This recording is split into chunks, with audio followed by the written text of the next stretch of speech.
आओ बच्चों, हिंदी बोधशिला के अपने YouTube चैनल के पटल पर।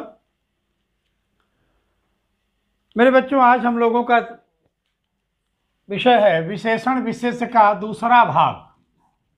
कल पहले भाग में हम लोग विशेषण का परिचय लिए थे और ये देखे थे कि विशेषण की प्रकृति कितनी थी। उस वीडियो में विशेषण का प्रकृति और विशेषण तथा विशेष्य का परिचय, ये दो चीजें हम लोग पहले वीडियो में जाने थे। तो प्रकृति से विशेषण दो दिखे थे, विकारी और अविकारी, है ना। अगर विशेषण की प्रकृति देखी गई होगी तो प्रकृति से विशेषण दो मिले थे, एक विकारी था और दूसरा अविकारी था। इस पर भी हम लोग चर्चा कर लिए थे। यानी संज्ञा, सर्वनाम, विशेषण और अव्यय,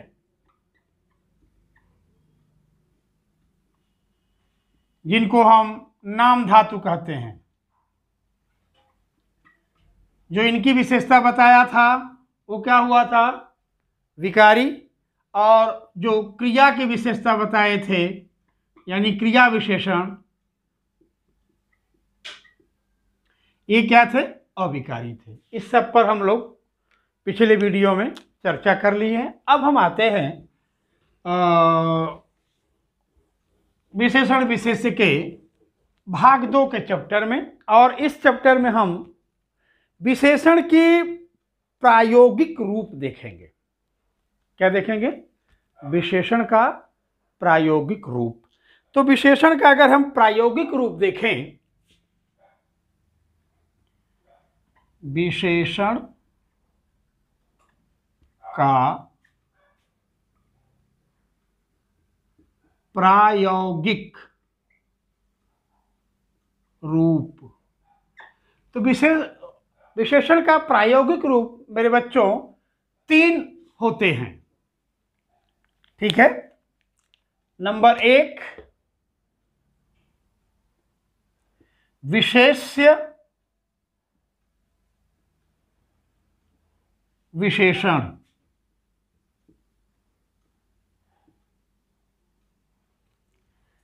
विशेष्य विशेषण। दूसरा होता है विधेय विशेषण।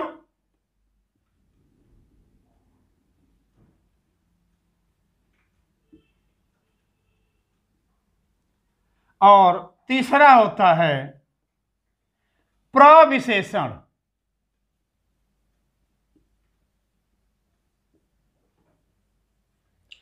अब सवाल आता है मेरे बच्चों कि हमें कैसे पता लगेगा कि कौन विशेष्य विशेषण है, कौन विधेय विशेषण है और कौन प्रविशेषण है।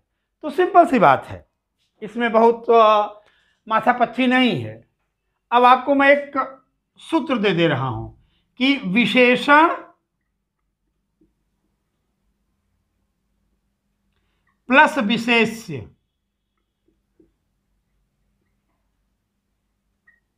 ठीक है। जो विशेष, यहां पर मैं लिख भी दे रहा हूं, जो विशेषण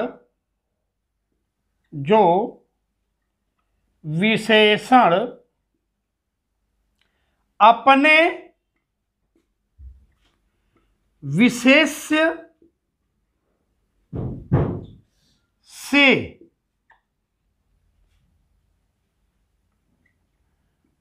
पहले लगा हो, ठीक है। जो विशेषण अपने विशेष्य से पहले लगा हो, यानी विशेषण प्लस विशेष्य, उसको क्या कहेंगे हम, विशेष्य विशेषण। जैसे हमने यहां लिखा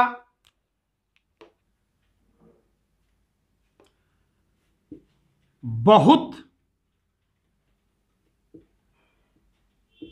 बड़े बड़े मकान, बहुत बड़े बड़े मकान, या हम इसको वाक्य बना देते हैं, वहां बहुत बड़े बड़े मकान हैं। अब सवाल है यहां पर आता है कि वहां कहां, जहां पर ये मकान स्थित है, क्या है वहां? बहुत बड़े बड़े, बहुत बड़े बड़े क्या? मकान। तो अब देखिए इस मकान क्या है? मकान है आपका विशेष्य। मकान क्या है? विशेष्य। और बहुत बड़े बड़े ये क्या हैं? विशेषण।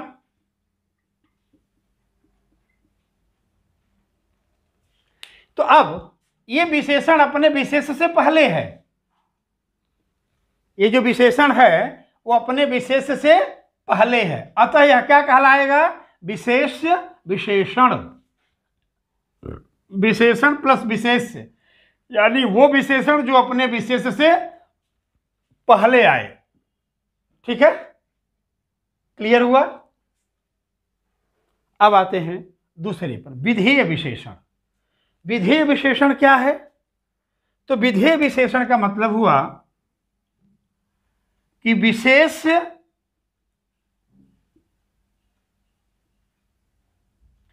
प्लस विशेषण।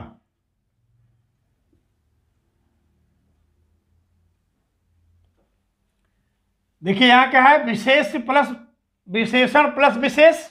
यहां क्या है? विशेष प्लस विशेषण। इसका मतलब क्या हुआ? इसका मतलब हुआ जो विशेषण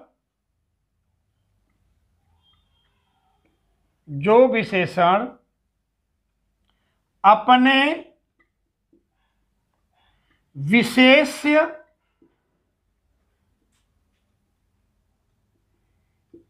के बाद आए,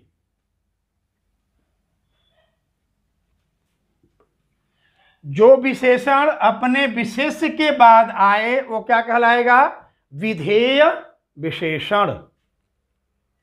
क्या कहलाएगा वो? विधेय विशेषण। देखिए यहां पर मैंने आपको एक संकेत भी दे दिया, विशेष प्लस विशेषण, यानी विशेष पहले आएगा और विशेषण बाद में आएगा। जबकि विशेष विशेषण में क्या था? विशेषण पहले आएगा, विशेष बाद में आएगा। दोनों में अंतर आया। अब यही जो वाक्य था, इसी वाक्य को मैं उलट रहा हूं। अभी तक यह वाक्य विशेष विशेषण में था, अब यही वाक्य विधेय विशेषण में मैं ला रहा हूं। ठीक है, जैसे वहां मकान बहुत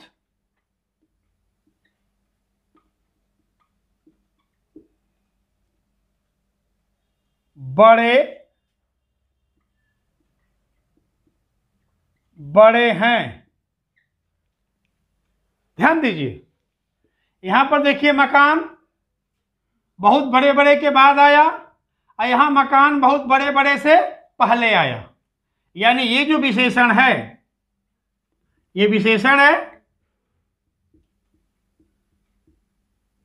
और ये विशेष्य है। तो यहां देखिए विशेषण पहले विशेष्य बाद में है, यहां विशेष्य पहले विशेषण बाद में है, तो इसको क्या कहा जाएगा? विधेय विशेषण।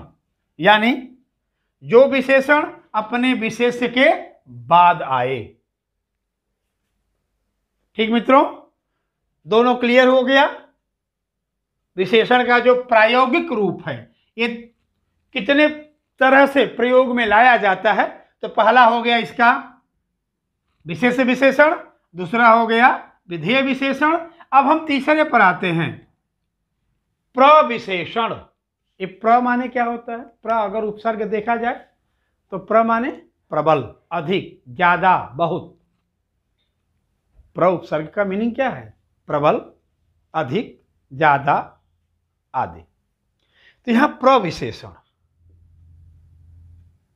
यानी जब विशेषण का भी विशेषण बने, जब विशेषण में भी विशेषण लगा दिया जाए, यानी विशेषण का विस्तार, तो हम इसको यूं लिख सकते हैं कि विशेषण प्लस विशेषण,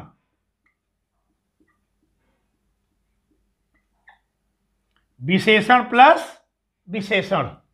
तो जहां विशेषण प्लस विशेषण होगा वो क्या हो जाएगा? प्रविशेषण होगा। यानी अगर इसके बारे में लिखा जाए तो यूं हम कह सकते हैं, जब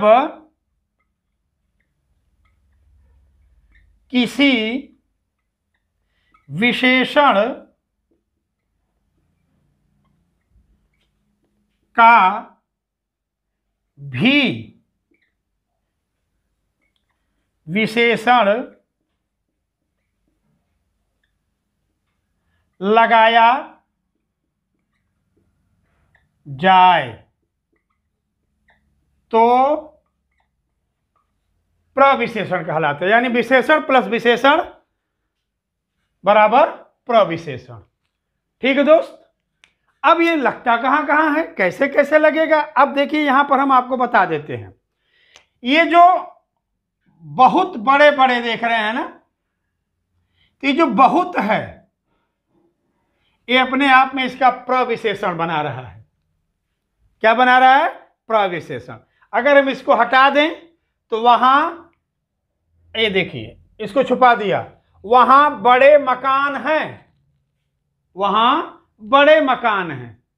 विशेषण वही हो गया, कौन सा? विशेष विशेषण, क्योंकि मकान से पहले बड़े है। ठीक है ना? अब ये मकान से पहले बड़े है तो यहां पर चूं विशेषण विशेष से पहले है तो ये विशेष विशेषण होगा। लेकिन हम पहले से ही लगा रखे थे क्या? यहां बहुत बड़े बड़े। तो अभी जो बहुत बड़े बड़े आया ये क्या हो गया? प्रविशेषण हो गया।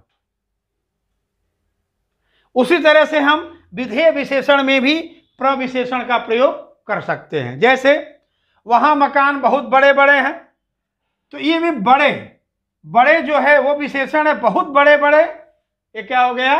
प्रविशेषण। तो कहने का तात्पर्य मित्र कि जो हमारा प्रयोग के आधार पर या प्रायोगिक जो स्वरूप विशेषण का बनता है वो विशेष विशेषण, विधेय विशेषण, प्रविशेषण।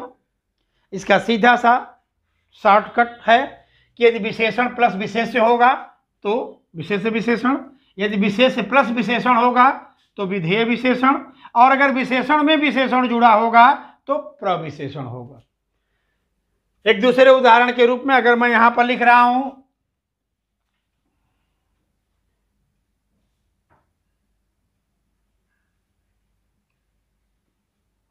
मीठा फल, ठीक है, तो अब यहां पर हम जब मीठा फल लिख रहे हैं तो हम बहुत लगाएं अगर यहां पर, तो अब ये बहुत क्या हो गया? बहुत इस विशेषण की विशेषता है, अतः बहुत लगाते ही ये दोनों मिलकर के क्या हो जाएंगे? प्रविशेषण हो जाएंगे। और अगर बहुत नहीं लगा है, केवल मीठा फल है, केवल ये मीठा फल है, तो ये केवल विशेष कहाँ है? फल से पहले है। तो फल से पहले यानी विशेष से पहले है, तो विशेष से पहले होते क्या हो जाएगा? ये विशेष विशेषण। लेकिन बहुत लगा दिया तो ये दोनों जब जोड़ दिए तो क्या हो गया? प्रविशेषण। यानी विशेष विशेषण या विधेय विशेषण में दोनों का कंडीशन आएगा। विशेष विशेषण या विधेय विशेषण में प्रयुक्त होने वाला विशेषण जब किसी अन्य विशेषण से अपना विस्तार करता है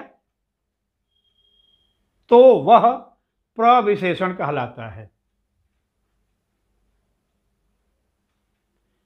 उपजाऊ भूमि, बहुत उपजाऊ भूमि, अच्छे विद्यार्थी, बहुत अच्छे विद्यार्थी,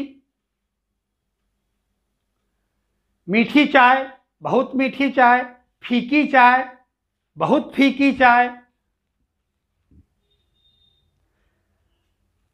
इस तरह से जिस भी विशेषण में बहुत, कम, जरा, थोड़ा, रंचिक, मात्र आदि अव्यय लगा देते हैं, इस अव्यय के लगा देने से जब विशेषण का भी विस्तार हो जाता है तो वह विशेषण प्रविशेषण कहलाता है। उसके सारे उदाहरण आपके सामने, जैसे बड़े मकान, बहुत बड़े बड़े मकान, प्रविशेषण हो गया। यहाँ पर हमने लिखा मीठा फल, बहुत मीठा फल, बहुत लगते ही प्रविशेषण हो गया। तो मेरे बच्चों, ये हमारा विशेषण विशेष्य का भाग 2 का प्रायोगिक विशेषण का स्वरूप रहा। हम इसको एक बार फिर आपके सामने चर्चा करके फिर अगले चैप्टर पर हम लोग चलते हैं। अब सिंपल सी बात है आपके सामने, ये 3 चीज़ों पर ध्यान रखिएगा। विशेष्य प्लस विशेषण यानी विशेष्य विशेषण कहलाएगा, जिसमें विशेषण पहले विशेष्य बाद में आएगा। विधेय विशेषण, जिसमें विशेष्य पहले और विशेषण बाद में आएगा। उदाहरण सारे लिखे हुए थे, उनको आप उतार लिए होंगे। प्रविशेषण यानी विशेषण प्लस विशेषण, विशेषण प्लस विशेषण, जहाँ विशेषण ही विशेषण से विस्तार कर ले वहाँ पर प्रविशेषण होता है। उनका यहाँ पर हमने आपको ये लिख दिया। एक हमारा ये चीज़ पूरी हुई। अब मित्रों, हम लोग चलते हैं विशेषण की अवस्थाएं। विशेषण की अवस्थाएं क्या है? तो आइए हम लोग विशेषण की अवस्था को देखें। इस पर भी सवाल आते हैं आपसे। विशेषण की अवस्था,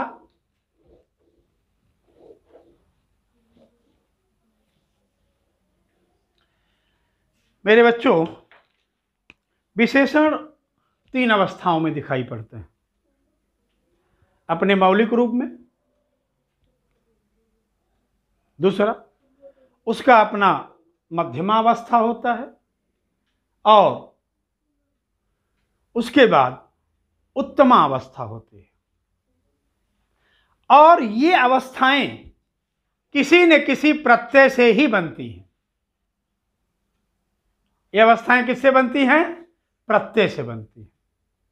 और ये प्रत्यय संस्कृत से भी लिए गए हैं और फारसी से भी लिए गए हैं।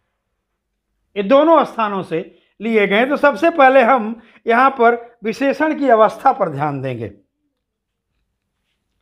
विशेषण की अवस्था पर ध्यान देंगे बच्चों।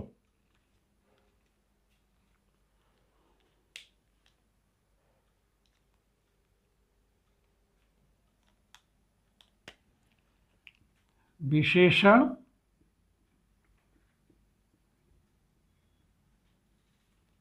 की अवस्था,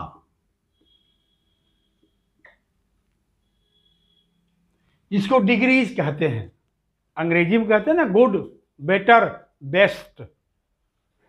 तो ही स्टेप यहां पर भी चलेगा। अब इसमें ये प्रत्यांत होते हैं। विशेषणों की अवस्थाएं किसी न किसी प्रत्यय से ही प्रकट होती हैं। अब ये प्रत्यांत जो होते हैं, इसमें 2 प्रत्ययों का प्रयोग होता है। एक संस्कृत के प्रत्यय और दूसरा फारसी के प्रत्यय।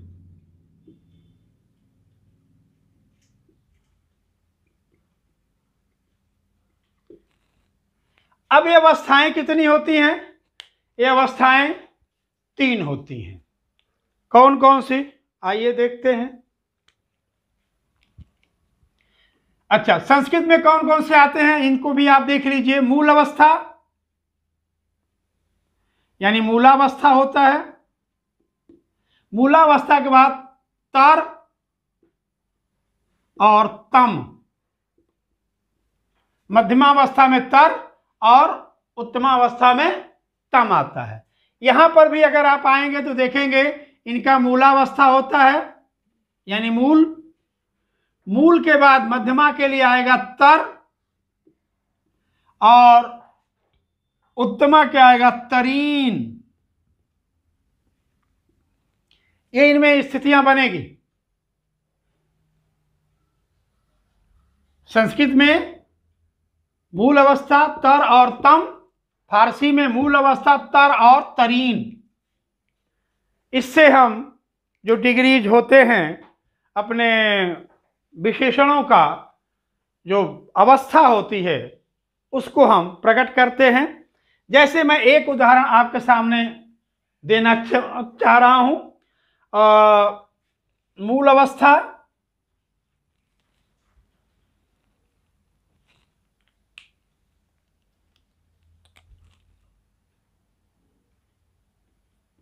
मूलावस्था, मध्यमावस्था,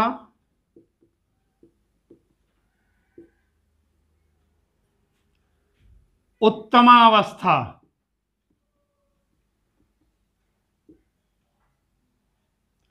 ये तीन अवस्थाओं में हमारे विशेषण विभक्त होते हैं।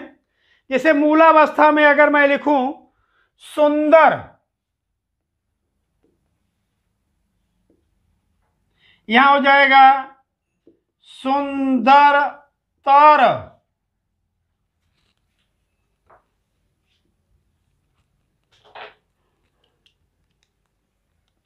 सुंदरतर, यहां क्या हो जाएगा सुंदरतम। तो देखिए यहां तम आ गया, यहां तर आ गया, यहां अपने मूल अवस्था में है। इसी तरह से उच्च, उच्च अपने मूल अवस्था में है। उच्चतर अपने मध्यमावस्था में, देखिए तर अपने जगह आ गया। और उच्चतम, ये क्या हो गए अपने उत्तमावस्था में आ गए। तो मूलावस्था उच्च, मध्यमावस्था उच्चतर और उत्तमावस्था उच्चतम। अब सवाल आता है, चलिए अभी पहले इसको एक और हम आपको उदाहरण दे दें।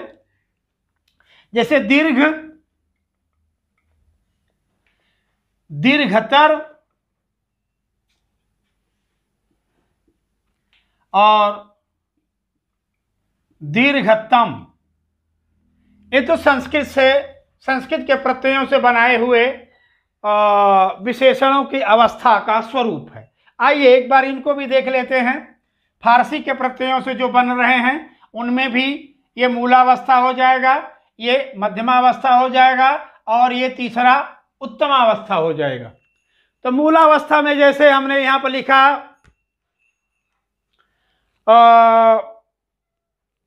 बद, क्या लिखा बद, यह हो जाएगा बदतर।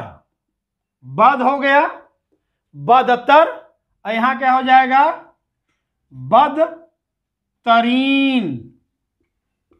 यहां देखिए तरीन अपने जगह आ गया।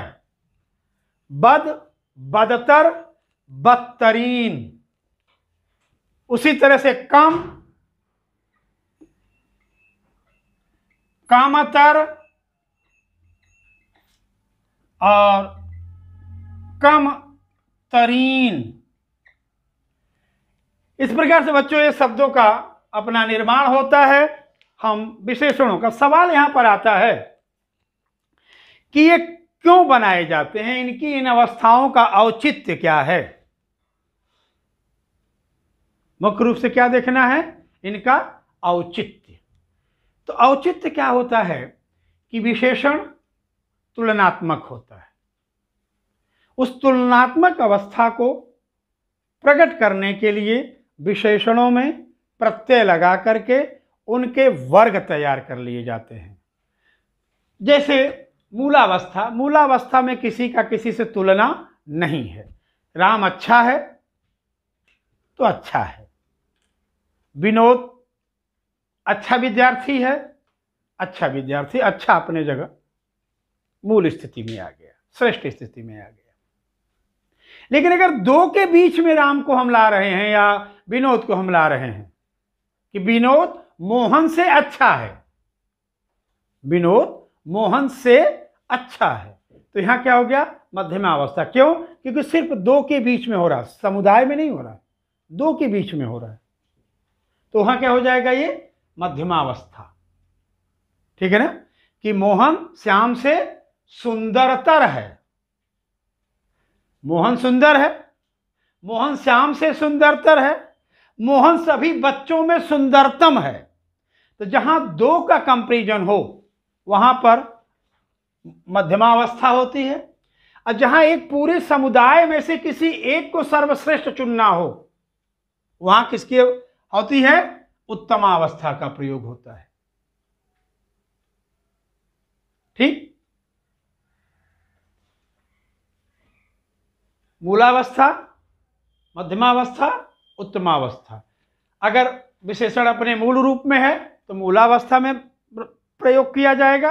उसका अगर किसी से तुलना नहीं हो रहा है, कोई तुलनात्मकता यहां पर प्रकट नहीं करनी है, तो विशेषण का मूल अवस्था का ही प्रयोग होगा। अगर विशेषण किसी दो इकाइयों के बीच में तुलना लेकर किसी एक को श्रेष्ठ कर रहा है तो वहां पर मध्यमा अवस्था यानी तर प्रत्यय का प्रयोग कर देंगे।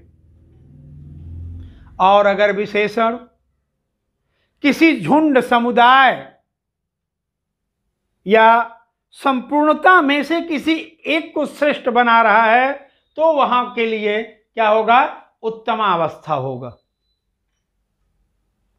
ठीक है, जैसे अगर मैं बोलूं कि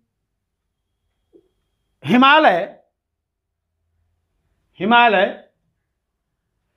उच्च पर्वत है, तो हिमालय का इस वाक्य में किसी दूसरे पर्वत से तुलना नहीं होगा। हिमालय एक उच्च पर्वत है, किसी से उसकी तुलना नहीं होगा। अगर हमने कहा कि हिमालय राकी से उच्चतर है, यानी हिमालय राकी से बड़ा है, उच्चतर हो गया। और जब हम बोलें कि हिमालय पर्वतों में उच्चतम है, तो यहां पर्वतों में क्या हो गया, संपूर्ण पर्वत आ गए, ये जातिवाचक संज्ञा हो गई। जब जातिवाचक की स्थिति बनेगी उसमें से किसी एक विशिष्ट को निकालना पड़ेगा, तो वहां पर विशेषण का उत्तमावस्था का प्रयोग होगा। ठीक मित्रों, ठीक उसी तरह से ये भी है, बद, बदतर, बदतरीन। अगर हम कहें कि कोरोना ने सबको बदहवाल कर दिया, कोरोना ने सबको बदहवाल कर दिया, तो अब कोरोना के किसी और रोग से हमने कंपैरिजन नहीं किया, उसका किसी से कोई तुलनात्मक परिमाण हम नहीं दे रहे हैं, तो अतः वहां पर मूल रूप ही आया। अब अगर हम बोले कि कोरोना हैजा से बदतर है, तो अब हैजा एक रोग है, कोरोना भी एक रोग है, यानी दो के बीच में कंपैरिजन हुआ, अतः हम यहां पर मध्यम अवस्था तर का प्रयोग कर लिए। अब अगर मैं बोलूं कि कोरोना रोगों में सबसे बदतरीन है, यानी सबसे बुरा है, उससे बुरा कुछ नहीं है, किसमें, संपूर्ण रोगों में जितनी रोग संबंधी संज्ञाएं हैं उसमें सबसे बुरा कोरोना है, तो अगर हमको यह भाव प्रकट करना होगा तो तरीन प्रत्यय लगा करके और उस विशेषण का हम डिग्री पैदा करके अपनी बात को वजन में लाएंगे। ठीक मित्रों, तो अभी हमारे पास विशेषण की अवस्था हो गई। विशेषण की तीन अवस्थाएं हैं मित्रों, कौन कौन से, मूलावस्था, मध्यमावस्था, उत्तमावस्था। एक कब आती हैं, जब किसी दो के बीच में तुलना करना होगा या बहुतों के बीच में आकर के किसी एक को श्रेष्ठता प्रदान करना होगा, तो वहां पर इस तरह का विशेषणों की अवस्थाओं का प्रयोग किया जाता है। ठीक मित्रों, तो दो पॉइंट आज हम लोग हिट किए। नंबर एक, प्रायोगिक रूप में विशेषणों का रूप तो कितने थे, तीन थे, विशेष विशेषण, विधेय विशेषण, प्रविशेषण। इनकी स्थितियां क्या हैं, उन पर क्वेश्चंस आते हैं। अभी पहले हम आप लोगों को पूरा परिचय करा लें, उसके बाद हर एक का हम प्रैक्टिस सेट बनाएंगे और हर एक पर 2-2, 4-4 संभावित क्वेश्चंस हम आप लोगों से डिस्कस भी करेंगे। पहले हम अपने सीमित समय में इसको पूरा कर लें, आप लोगों को परिचय संपूर्ण का पाठ का हो जाए कि हमें क्या क्या कैसे कैसे तैयार करना है। अब दूसरा जो था हम लोगों का वो था ये विशेषण की अवस्थाएं। विशेषण की तीनों अवस्था हैं। विशेषण की इन अवस्थाओं में संस्कृत के भी प्रत्यय आते हैं और फारसी के भी प्रत्यय आते हैं। कभी कभी प्रत्यय भी पूछ देता है। क्यों होते हैं? क्योंकि इनके बीच में तुलना किया जाता है।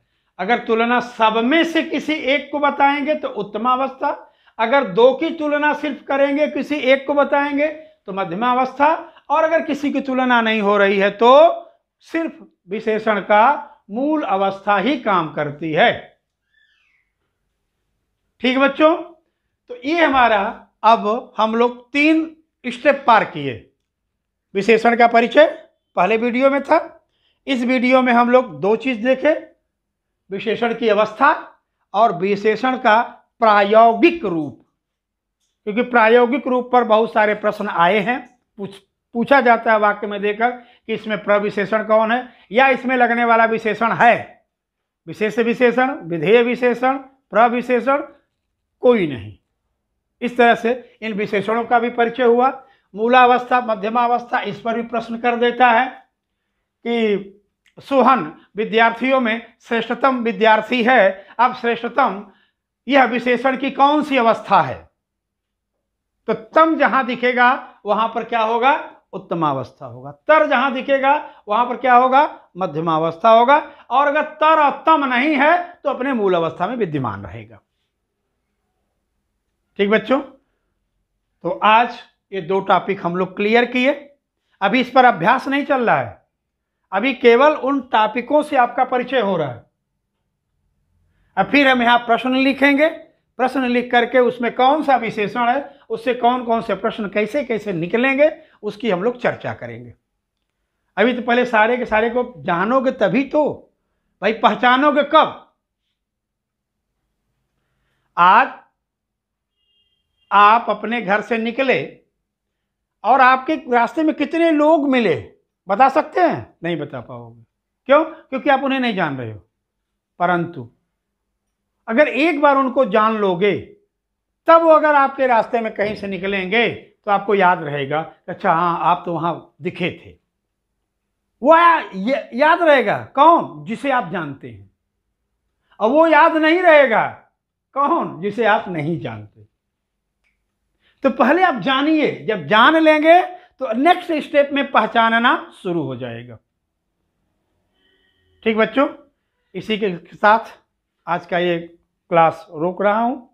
ठीक है, अगली क्लास में फिर कल हम लोग मिलेंगे और आप लोग अपने कर्तव्यों का पालन करते रहिएगा। अगर वीडियो अच्छी लग रही हो तो लाइक, सब्सक्राइब और कमेंट्स ये जरूर देते रहिएगा।